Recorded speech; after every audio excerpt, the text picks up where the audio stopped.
Hello, hello, hello, everybody, and welcome to your weekly Nintendo News Roundup live. Each and every Friday night, the All-In crew breaks down the week in Nintendo news. Hey, Eric.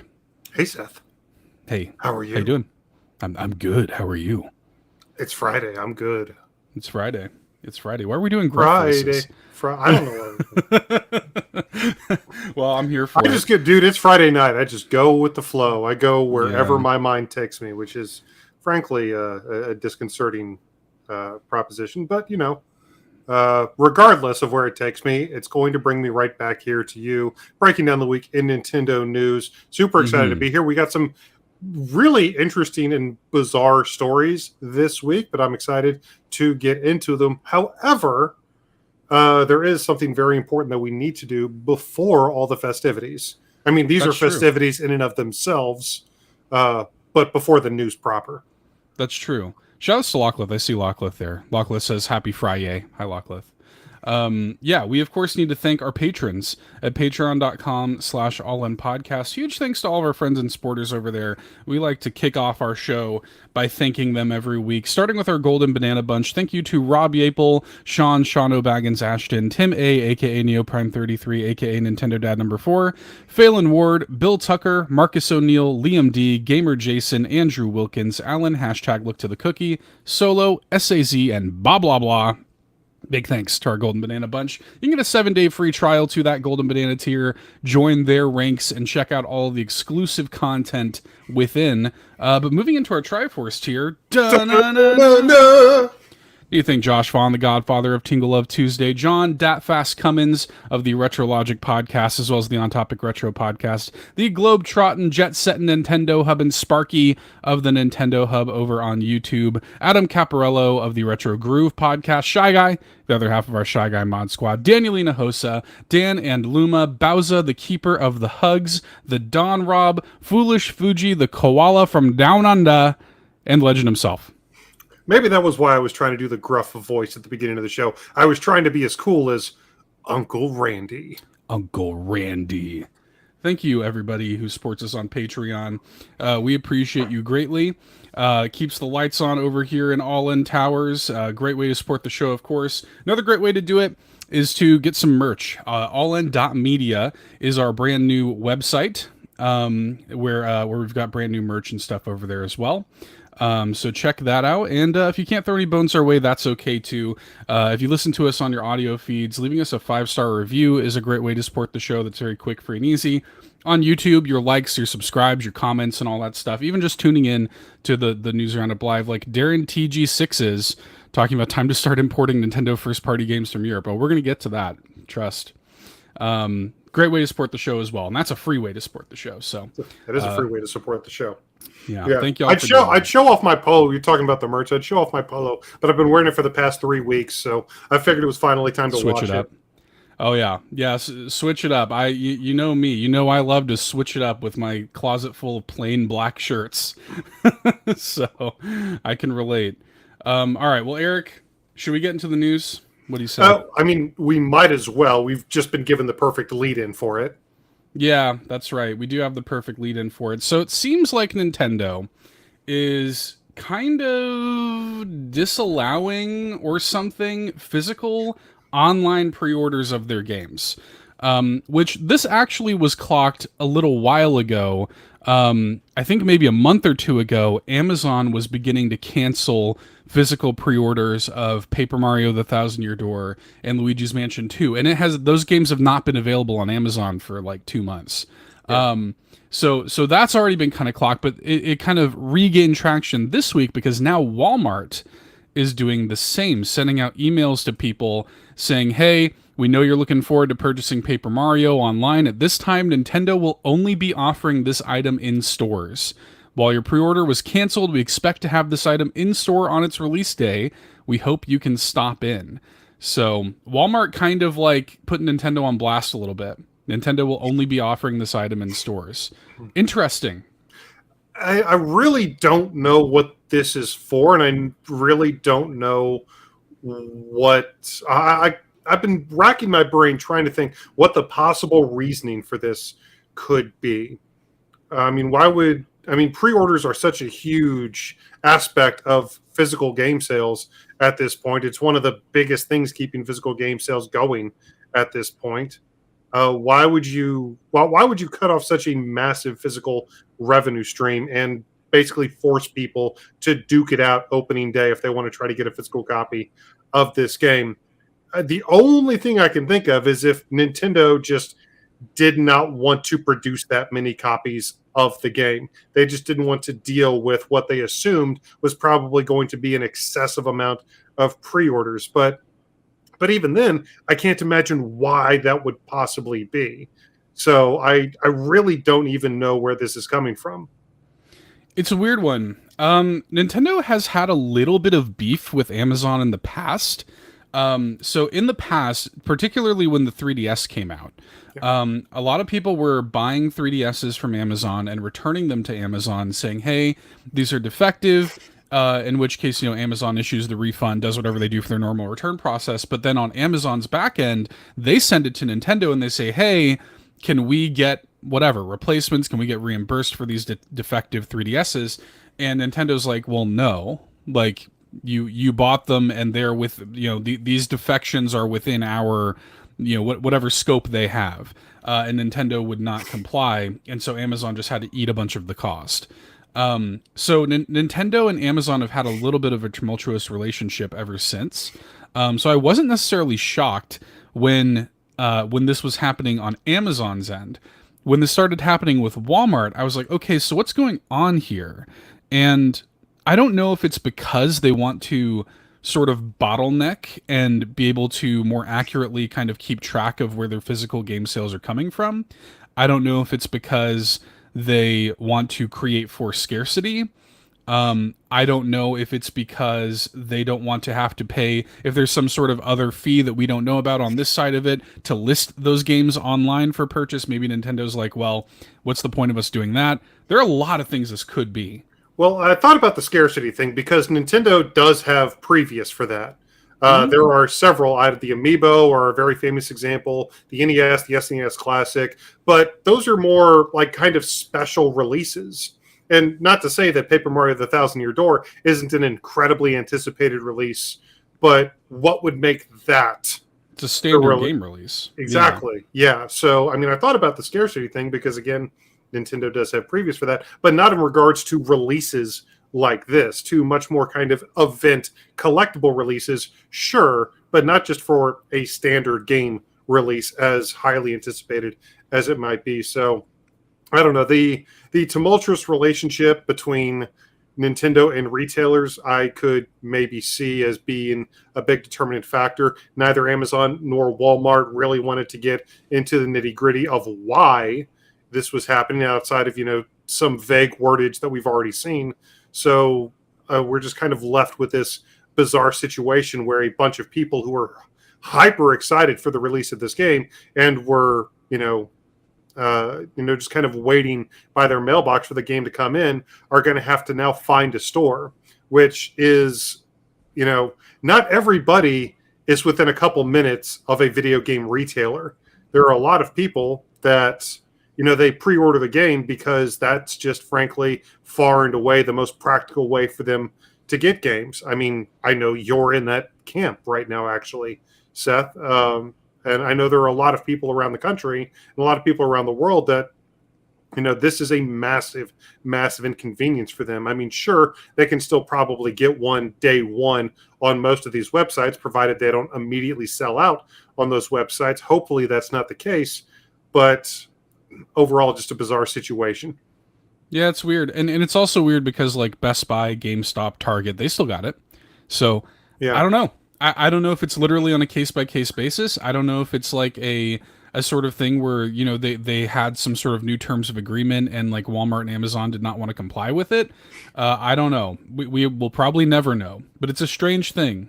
And I will say this specifically is, I haven't seen anybody mention this aspect of it. However, this is raising a lot of red flags for me in terms of my pre-order for the NES World Championship edition. Yeah, I wonder. Yeah, I don't know. I'm kind of looking forward to that because, I'm a glutton for stuff like that. But after this situation, I'm wondering, is that even going to be a thing anymore? Or am I going to have to, like, because that would be a release that Nintendo would create scarcity for intentionally. So now Right. that's creating a little bit of anxiety in me for some of these upcoming releases that Nintendo could be potentially doing something like that with. Yeah, and it could also be like not even necessarily a forced scarcity thing as much as like, hey, like we did not anticipate Paper Mario and Luigi's Mansion being as demanded as they were, and so like maybe they already were like, hey, like we didn't, the first printing, we don't have enough copies to also fulfill your online pre-orders. It could be as simple as that. I don't know. Just Amazon and Best Buy just giving open pre-orders, not even consulting with Nintendo. I It honestly could I be. could see that. I It could could see be. that. Yeah, it could be that. So I don't know. It's a really interesting situation. This is all just pure speculation on our Yeah. part, but But I'm going to accept that as my headcanon, what you just said. That's going to be my headcanon from now on. well, there Because you that to go. me honestly makes the most sense. I think so too. It's interesting. It's really going to depend on if this becomes a pattern, if Of this is course, yeah. something to look forward to in the future. Because another interesting tidbit to this is, as part of Nintendo's recent investors call, they did like reconfirm their commitment to physical releases for Explicitly. for the foreseeable future. So it's not as if Nintendo's like this is not some red flag that Nintendo's getting out of the physical game market. They just recently said they have no plans to. So I don't know. Hopefully this is the exception rather than the rule. Hopefully this is just some like miscommunication or something like that. So Hmm. Nintendo said they're staying in the physical market, and very quietly, everybody was like, "Oh, well, Nintendo's going to be the company to go to for physicals. Let's everybody on Earth pre-order these upcoming games." maybe. Well, I mean, like, look, man, Possibly. a lot of this stuff, a lot of these games that have been coming out have like exceeded expectations. They didn't expect Super Mario RPG to sell as well as it did. Yeah. So I don't know. Yeah, it's interesting. Locklith says, "I need a future where I can go to Walmart for my Nintendo games when I want." So there you go. I suspect you'll still be able to do that. I mean, not that it's probably going to change anybody's behavior, but I'm sure this is a bit of a sour taste left in many people's mouths over this situation, Yeah. who are being inconvenienced. But it's this isn't the type of situation that's probably going to drastically. Nobody's going to say hashtag boycott Nintendo over this. Right. Yeah.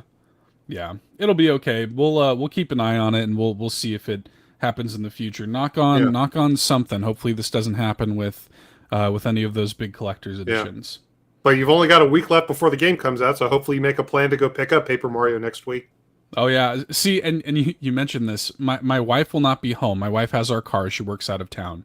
And so I'm gonna have to Uber to my GameStop just to get my copy, you know.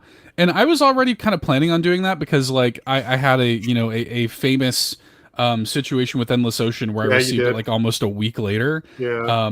So I've already been kind of disillusioned from ordering my physical games online anyways.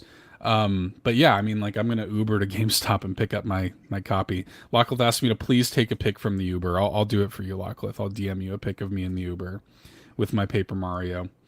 Okay, well, Eric, let's move on. We have some She needs a exciting. picture of you carpooling. That's what it is. Yeah, that's fair, actually. We have some exciting NSO news from this past week. It finally happened. We got some new Game Boy games added to the bunch, including Super Mario Land, which everybody's been very excited about. Yeah, so Nintendo has very quietly begun this cadence of monthly NSO game updates, and they just kind of shadow dropped the May update this past week. Weirdly, the month after the 35th anniversary of Right. a couple of these game releases. Finally, we got Super Mario Land, a game that many people have been asking for since the Game Boy NSO app launched, and a lot of people were thinking, ourselves included, frankly, that Nintendo could very easily drop that game and others to celebrate the 35th anniversary of their iconic gray brick. However, that didn't happen, but a few weeks later, sure, why not? That makes total sense, right? But in addition to Super Mario Land, we did also get, as you know, if you're watching the video here, you already saw, but another launch title for the Game Boy, Alleyway, And in addition to that, we finally got the baseball. The Game Boy version of baseball also dropped. So those were all shadow dropped this past week on the NSO. And I mean, they're all worth playing. I actually owned all of these physically back in the day.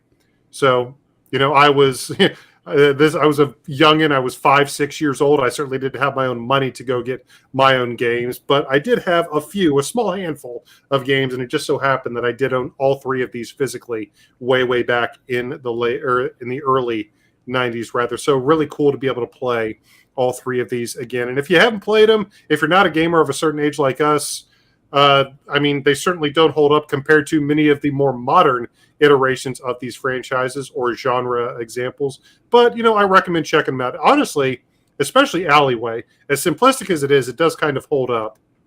Yeah, I've seen a lot of people kind of coming out of the woodwork to talk about Alleyway. Which I mean, look, like cool. Yeah, I'm glad so many people have fondness for it. I am glad that Super Mario Land is finally here. Yeah. It's a weird game, but like Yeah, it I've is. got a real fondness for it still. It's Yeah. not one of my favorite Mario games, but I still like that it exists.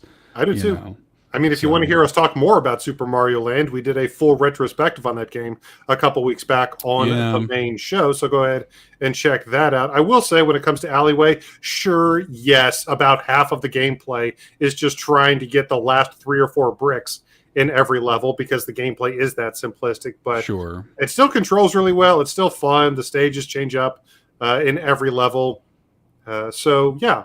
And again, the Game Boy NSO app is part of just kind of the standard NSO subscription. It's not part Yes. of the expansion pack. So if you have NSO, then these are just part of the base level subscription. These are 3 new free games for you to play without even needing the expansion pack. It's good to notate. Yeah. So really cool. Yeah. I mean, keep them coming, man. Keep these Yeah. Game Boy Color games coming. Donkey Kong Land trilogy next. Yeah, I mean, like now, I think the big one now, the big missing piece now is DK94. DK94. Yep. Where's that at? you know. So, anyways, those are available now. Pretty exciting, pretty good little drop there. I think so. We have a bit of an update to something we reported on a couple of weeks ago. We reported This is on also the. weird. It's a very weird story. Yeah. We reported on the closure of Roll7 and Intercept, the developers of like Ollie World and Kerbal Space Station, Kerbal Space Program, I guess, too, respectively. They both were apparently shuttered like a few weeks ago by Take-Two, and as of an IGN interview this past week, Take-Two says that they did not shutter those studios. I've got the quote here. Take-Two CEO Strauss Zelnick says, quote, "We didn't shutter those studios, to be clear. And we are always looking at our release schedule across all of our studios to make sure that it makes sense. So we are being very judicious because we are in the middle of a cost reduction program that we've already concluded and are now fully rolling out. We've announced that we're saving $165 million in existing and future costs, but we haven't shuttered anything." Which is interesting because Jason Schreier over at Bloomberg has shared a sort of note that they acquired. This is what was shared with the employees of Roll7. The note that says it's this kind of top line of the note. Why is the company having to consider redundancies? Over the last year, amid a climate of operating more efficiently, we cut our budget on signing new game prototypes. Unfortunately, we also had several game titles we shipped that did not achieve their breakout potential. All of this was against the backdrop of a market in which high-quality independent games have struggled to stand out, which has put even more pressure on the business to find efficiencies and be profitable. We are therefore proposing to shut down the Roll7 studio. This is a note from Take-Two to Roll7, so that Bloomberg has acquired. Well, so the language there is we are proposing. Yes. And that's, I think, where some of the confusion may come from. And listen, to be fair to both sides, Bloomberg does have previous for really early unsubstantiated reporting when it comes to big Nintendo stories. They very famously had what turned out to be way off reporting when it came to the quote unquote next version of the Nintendo Switch.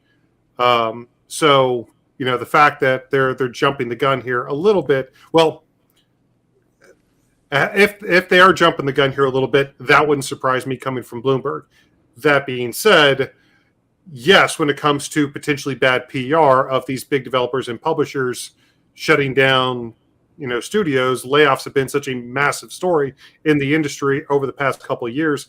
Yes, when push comes to shove, some of these people, when having to answer these questions, are probably just going to get nervous, say a couple things that maybe aren't true, and say whatever they can to save face. That may also be the case in regards to that that interview with IGN. Regardless, I'm sure everybody at Roll 7 is super anxious right now. Well, it's the second one. It's the one where Strauss Zelnick is lying in the interview with IGN. That's what it is. It's the so the proposed language. The reason they say that is because they have to. It's part of the UK labor laws. They have to. You can't just announce that you're laying them off. You have to say, "Hey, we're thinking about it." You have to give them some notice. And Roll 7 had every reason to believe that that was the case. We saw many of those employees tweeting about it, looking for new jobs and all the rest. He's lying. He's just saving face. That's all that is. He's just another, gross corporate, that's all this is. It's literally him saving face. I still completely anticipate that they shut them down. And if I were them, I would still be looking for more work. It just sucks. It sucks that they're ping-ponged around like this. In a very tumultuous time, and to have him kind of go out, it's disgusting to have him go out and give interviews like this saying like, no, we're not shuttering anybody, to be clear. No, not at all. Even though they're proposing it in the email that they obtained. And I have no reason to believe that that is not an officially obtained. Like, I think Bloomberg is on the up and up with that. There's no reason to believe that they're not. So yeah, it's gross. Regardless, this is just another. I don't want to call it a drop in the bucket because people losing their livelihood should never be considered, just another cog in the wheel. I mean, these are human beings. It's just heartbreaking to see this happen so often. It's basically every week now that we're reporting on some type of studio closure, people losing their jobs, layoffs, things like this. So, regardless of what's happening to the people, the actual people at Roll 7, I'm hoping they land on their feet because that's the last thing they need is to be, kind of ping-ponged around with verbiage like this. Maybe thinking that their jobs aren't gone. And having the CEO of their parent company saying like, no way. Strauss Zelnick is a garbage human. Moving on. Splatoon 3, the new season of content for Splatoon 3 is coming June 1st. The 2024 Sizzle season, which is kind of their summer season of content, is coming. Nintendo released a new trailer for it. And we got, new stages, new updates to Big Run, like a big run. Big run. Yeah, exactly. That's interesting. I've really liked the big run aspect of Splatoon 3. I think that's been a really fun new addition to the formula. Don't get me wrong, I love the Splatfest, I love the Turf Wars, I love doing, all the PvP stuff, but the big run, like a fully co-op experience in Splatoon, I've been having so much fun with that over the past year and a half. What is it, 2 years now since the game has come out almost? In September. Yeah. Already 2 years and almost 2 years since the game has come out.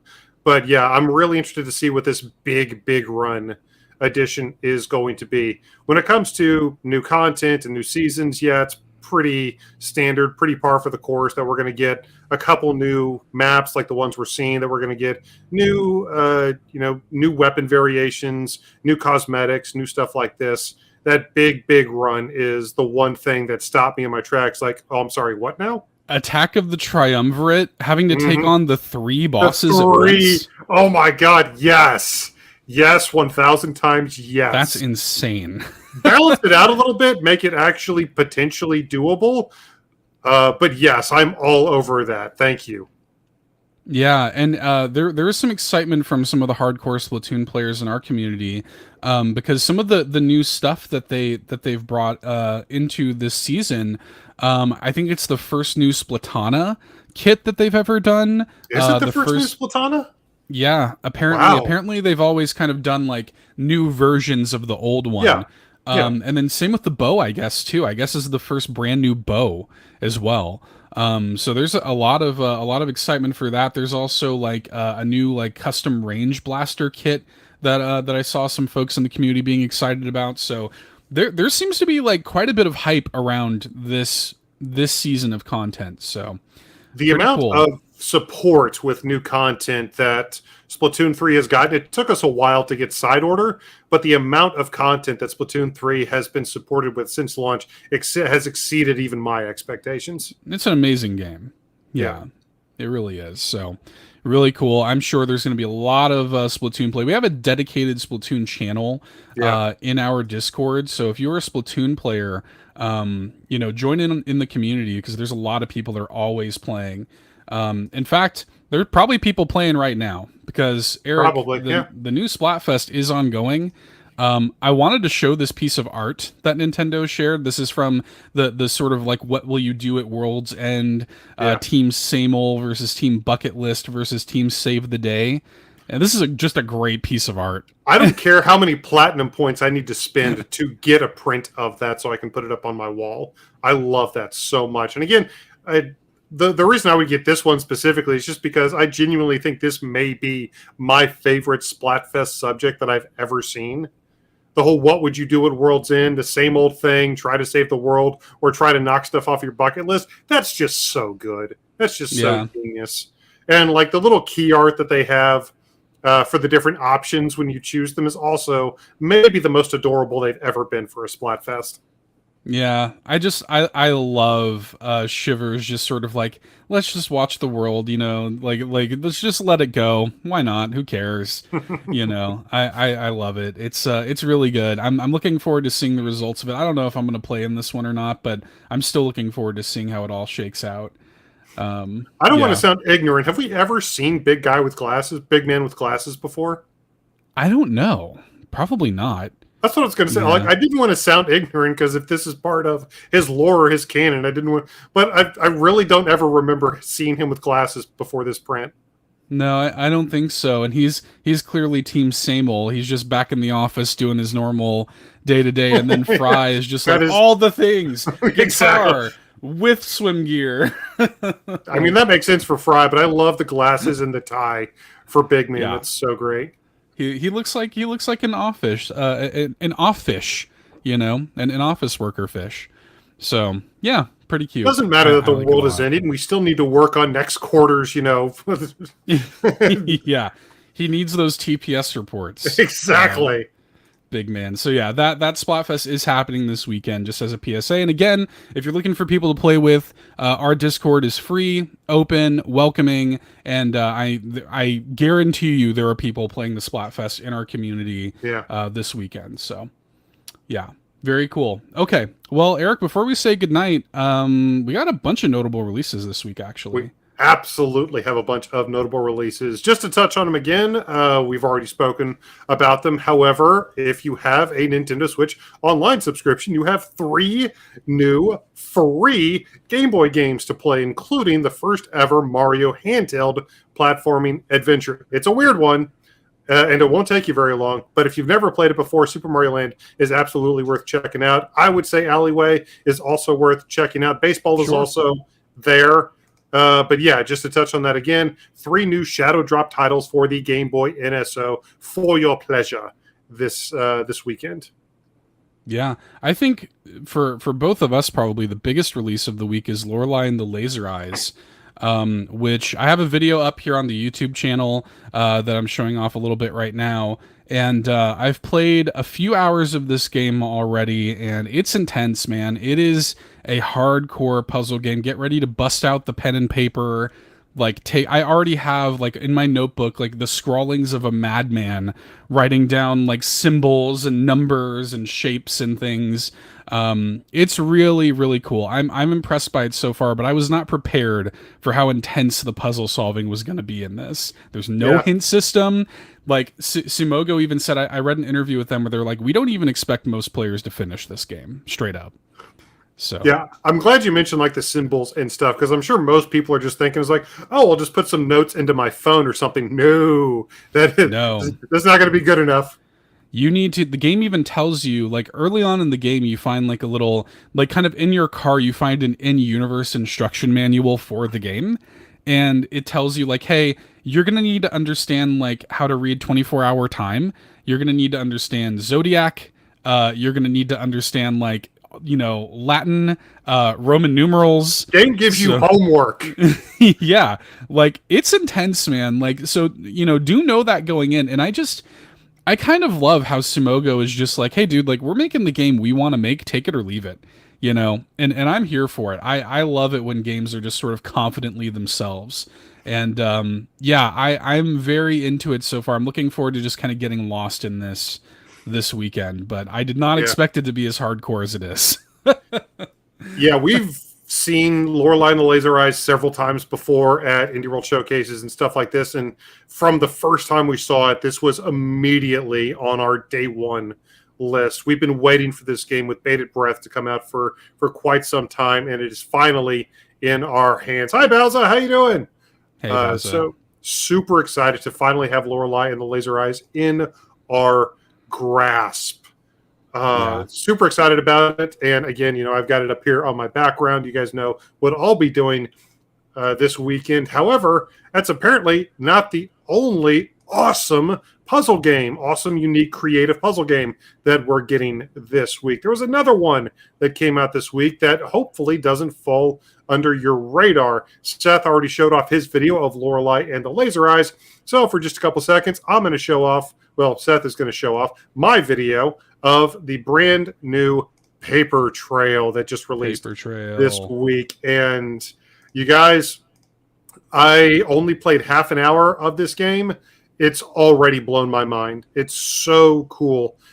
Just in terms of verbiage, in terms of vocalizing how the game plays, it's kind of difficult. Thankfully, if you're watching the video, it's much more easy to understand. But very quickly, if you are just, if you just take the world screen, if you just take the map that you're traversing in a game and treat it as a foldable piece of paper that you can manipulate and fold over to get access to hidden things that may be on the back side of the map, that is what Paper Trail is all about. It's an incredibly unique puzzle game that, again, within the first 30 minutes of it is already getting so much out of that concept.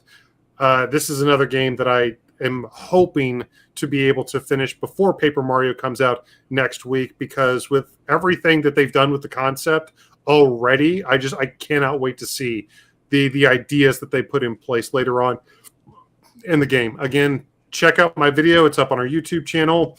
And with Lorelei and the Laser Eyes coming out, I understand how that could be a lot of people's focus for the release this week, but please do not sleep on Paper Trail. It's really cool, you guys. Yeah, I mean the amount of amazing indie games that have come out this month. This has been, I mean, I'm just going to call it. This has been the greatest month in history, I In think, for contention. indie games. I can't think of a month that had more fantastic indie games this congested. I mean, it's crazy. May 2024 is one to remember.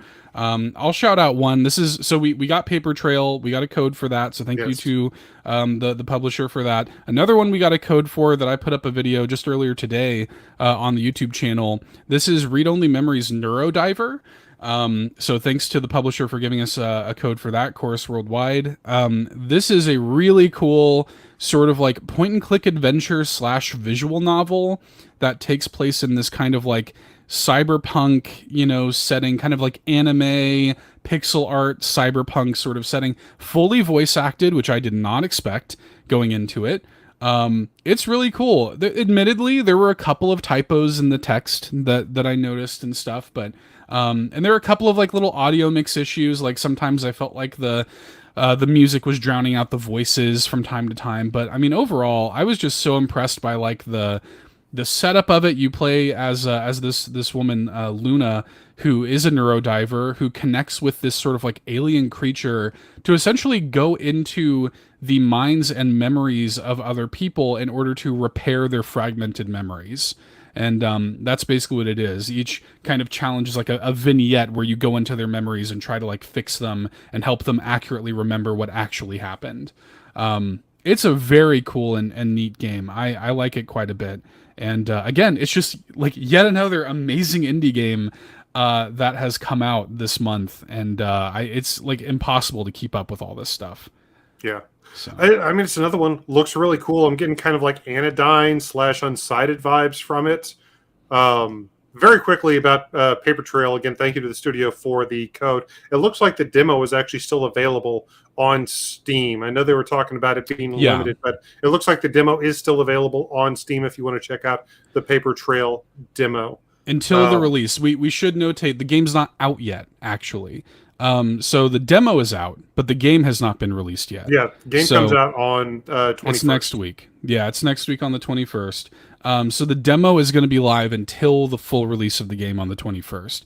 So if you want to check it out, you can play the demo on Steam.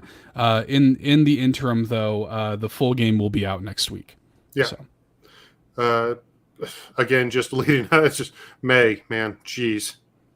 But there's actually a couple other things. We're not done yet with notable releases from this past week. Thankfully, there's not too many more. But absolutely want to shout out the fact that we finally got the Braid Anniversary Edition on Nintendo Switch. That is finally in our grasp. It was supposed to come out literally like 2 years ago. It was, it was, I think January of last year was the first release date for it. Yeah. But long story short, it is finally out. Turns out it's still Braid, which means that it is still, kind of on the Mount Rushmore of early indie games. It's still an absolute must play for many people. And if you've never tried it before, it is highly recommended. Just don't Google the creator. Yeah. Jonathan Blow's kind of not the best human being in the world, but hey, man, 40 new levels, 15 hours of commentary, new graphics and sound. If you're a Braid fan, you probably are going to want to check this out. Carpool Gaming. It is the Sean Capri in the chat. Hey, Sean, good to see you, buddy. And apparently, I've heard a lot of good things about the commentary, about how informative it is, and how much of a teachable kind of experience it is, especially for people who are themselves trying to get into the industry. Yeah, it's interesting. So another sort of new release, the Nintendo Switch port of Biomutant. Yeah. Is here. This is a switch up video with a comparison between the PC version and the Switch version. So yeah. We have a kind of comparison up on screen. From what I hear, the Switch version actually runs okay. So yeah, I don't know. Admittedly, I don't know too much. Yeah, I don't know too much about the game either. I know that it came out a while ago on PlayStation 5, and they announced the Nintendo Switch version. We've been patiently waiting. Well, I say patiently. We've known that it was coming. I'm sure there were a few people out there who were patiently waiting. That they don't have to wait any longer. It's actually out. It's $39.99, I believe, on the Nintendo Switch. And for everybody who has been waiting for it, I hope it runs well. I hope it runs well. We do have a little bit of a history with next-gen games getting troubled Nintendo Switch ports, so I hope this one doesn't fall in line with a lot of those. Yeah, so we'll see. Seems like it runs okay, at least, just looking at the footage. So, yeah. Sean's asking, what's wrong with Jonathan Blow? We just out here throwing stones in glass houses. I don't really want to get into it here at the end of our News Roundup Live, but he's trying to instigate some stuff. Probably, but Jonathan Blow has some pretty problematic things that he is in support of that I am not okay with. In addition to just being kind of a jerk, to be honest. If you've ever looked at his sort of discourse and his viewpoint on the games industry at large, just not a big fan of the guy. Just not a fan of him. So, anyways. We also, this past week, another video that's on the YouTube channel, Slayer's X Terminal Aftermath Vengeance of the Slayer. I'm sorry, what was that title again? Slayer's X Terminal Aftermath Vengeance of the Slayer is now finally out on Nintendo Switch. This is the boomer shooter Hypnospace Outlaw spinoff. And I really like it. There's a video of me playing through the first level here on the channel, and it's great. It is a fantastic, like, sort of, one of these. If you like games like Doom and Quake and stuff, this is the Glass Blasta. This is my favorite weapon in the game because you actually, the ammo for it is broken glass. So it Oh, I didn't know encourages you. that. I didn't know. I Yeah. just knew it was like the shotgun weapon of the Yeah. game. I was like, I just, it looked like big cylindrical pieces of ammunition. I'm like, what am I even shooting out of this thing? I didn't realize it was actually glass bottles. No, it's you shoot out the like glass windows and stuff, and then that is your ammo for the shotgun. Oh, I didn't. Yeah. Oh, that's cool. I didn't realize that. Yeah. Glass shards. Yeah, glass shards is what you're collecting. And it is so it encourages you to actually like engage with destructibility in the world. So it's pretty cool. It's and there are like a lot of like little secrets to find and Yeah. stuff like that. It's filled with just all of that kind of like 90s edge and cheese, that you come to expect. Oh, yeah. And yeah, it's great. It's really good. It's so weird. I mean, it is a game. The game itself was in universe created by a fictional internet troll who was one of kind of the main antagonists of a previously released game, which itself was a 90s internet sim or 90s internet browser simulation. And this game is as weird as you might expect from the sentences that I just said. Yeah, it's great. And it could have very easily just been like a meme game, It could have And just to be honest, it really is already. It's a not lot. well, I mean, yeah, it's funny, but like it has a real earnestness to it, like Hypnospace Outlaw did. Like it kind of like it earns its place. Like it is funny and it is over the top, but like it also is a genuinely very good game. So like it kind of, it earns its spot, I feel like, in a way that it didn't necessarily even need to. This could have just been like a Duke Nukem Forever where the game sucks, but hey, at least it's like funny and edgy or whatever. It's more Duke Nukem 3D than Duke Nukem Forever. Big time. Yeah. Yeah. And I love like the over designed UI and everything. Yeah. It's just great. I love it. My favorite thing about the game, honestly, at this point, is just you're tweeting out the voice lines. The voice acting is great in the game. Yeah, it's really, really strong. So, yeah. We don't have it in our notes, but very quickly, if you're a fan of old school first person shooters, I really don't like the term boomer shooter. I'm not going to use it. But if you're a fan of old school first person shooters, there's another one that actually came out this week called PO'd, where it actually almost looks like you're playing as Peppino from Pizza Tower. We don't have to bring up the video or anything, but if you're a fan of classic first person shooter games like that, that apparently is also getting reviewed pretty heavily, or well, at least. Yeah. So it's called PO'd, P-O''ED. It's also a new classic style first person shooter that came out this week on Nintendo Switch. Is it like a remaster or something? I got the trailer here pulled up, and it looks like it's another one of those Night Dive Studios things. And what's wrong with boomer shooters? What you got a problem with the term boomer shooter? It means old person shooter, Eric. Listen, yes, more than half my head may have lost its color at this point in terms of follicle chromatography, but yeah, boomer shooters just I'm not a fan of that. But yeah, this is PO'd. Another classic style first person shooter that dropped on Nintendo Switch this week, which again, I've seen a couple reviews for it and it's getting reviewed pretty well. And interesting. Yeah. It doesn't look very good. I'm just gonna be real. It looks like it looks very sort of like there's not a lot going on in it. It looks like it wants to have a lot going on, but I don't know. I wouldn't be opposed to checking it out, but this trailer's not doing much to me, to be honest. It wasn't super high up on my radar either. The only reason I'm even bringing it up is just because the people who have played it are all saying pretty positive things about it. So, all right. Well, PO'd. That's a heck of a title too. I do like the title. I like the title. So, okay. Well, there you go. Very cool. There you go. Yeah. The title has been given the Seth seal of approval. Yeah, I like PO'd. Pretty good. Well, there's one last thing here. I know you're pretty excited about this. The Gigabash DLC? Oh yeah.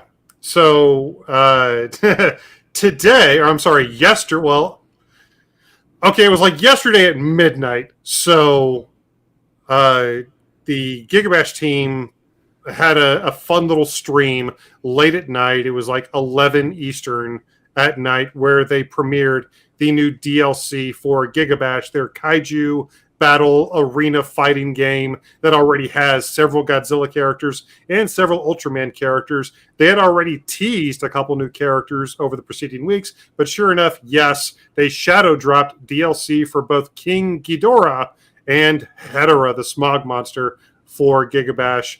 2 new Godzilla kaiju monsters, which are now available, ready to play in the game. I've already played with both of them. Gigabash is a super, super fun game, and just keep it coming, man. I'm actually a really big fan of Hedorah. Godzilla vs. Hedorah, I think, is one of the top 5 best Godzilla movies ever, in my opinion. So I was personally really excited to see Hedorah in this update. I know he's not really super well known to casual Godzilla fans, but he should be a character that everybody should be excited about. I've already seen combo videos out there for Hedorah. A lot of high level players are already saying he's going to be like S tier, that he already needs to be nerfed. But Nice. regardless, I know a lot of people know King Ghidorah, and King Ghidorah's first appearance on Nintendo maybe since Godzilla Unleashed on the Wii. Wow, it's been that long. Maybe. Yeah.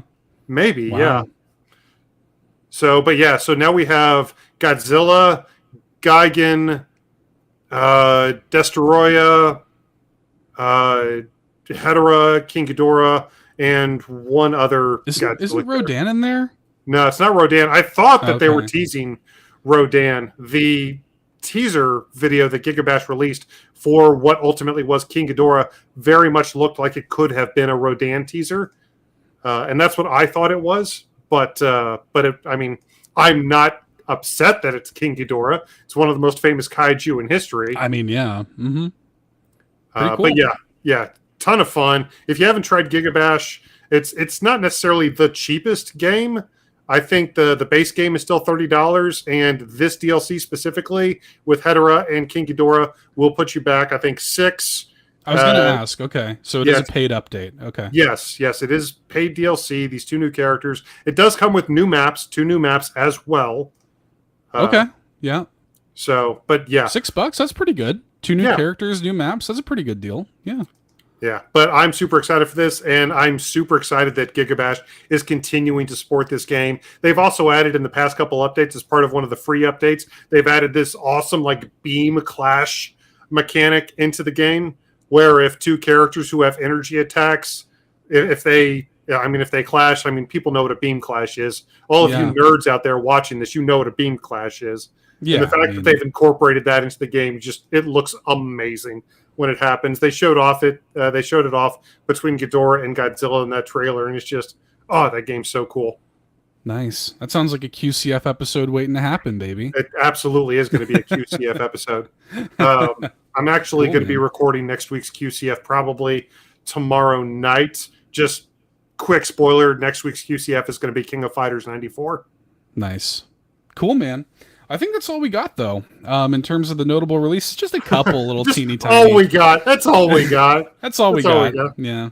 Easy peasy. Just, several games which by themselves that they'd released in any other month would probably have been the most notable indie release of that month. Just a few games just all happened to release right on top of each other. We got that. Quick shout out to, I don't think we got to shout this out last week, but Animal Well released last week.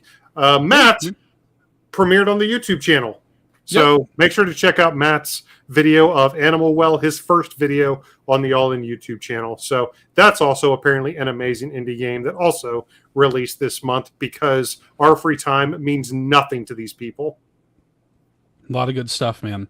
Yeah. A lot of good stuff. Let us know what y'all are playing. Let us know how you're navigating through all this junk. Let us know what you guys are up to this weekend. Reach out to us on Facebook, on Twitter at All In Podcast. Make sure to join our amazing Discord, especially if you want to jump into the Splatfest. Again, we have a ton of amazing community members, many of which play Splatoon on a pretty frequent basis. Cheesy, one of our great friend Shy Guy in the chat, one of our mods, he is a huge Splatoon guy. Don't get near him if he has a splat lane. But yeah, if you want to play some Splatoon, jump into the Discord.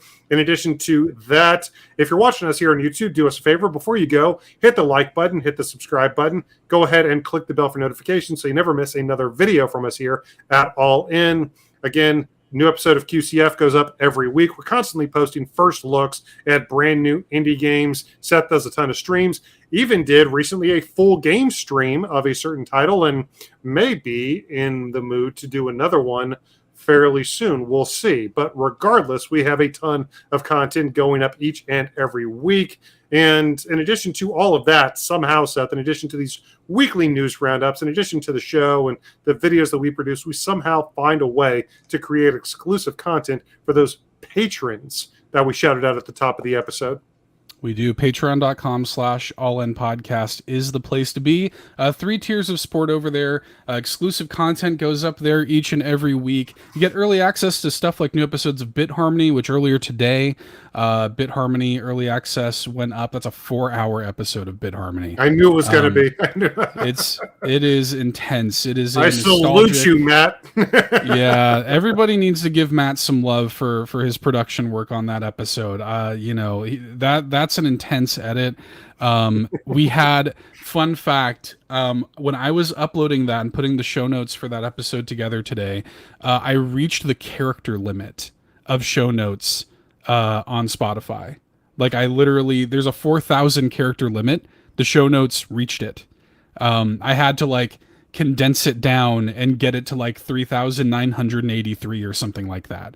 Like, it's intense, man. It is an odyssey of an episode. You're scaring people away from the episodes. No, you guys should definitely check it out. Like, people tell us, hey, we love long episodes of Bit Harmony, so you got your wish, man. Matt was like, never ask me for anything again.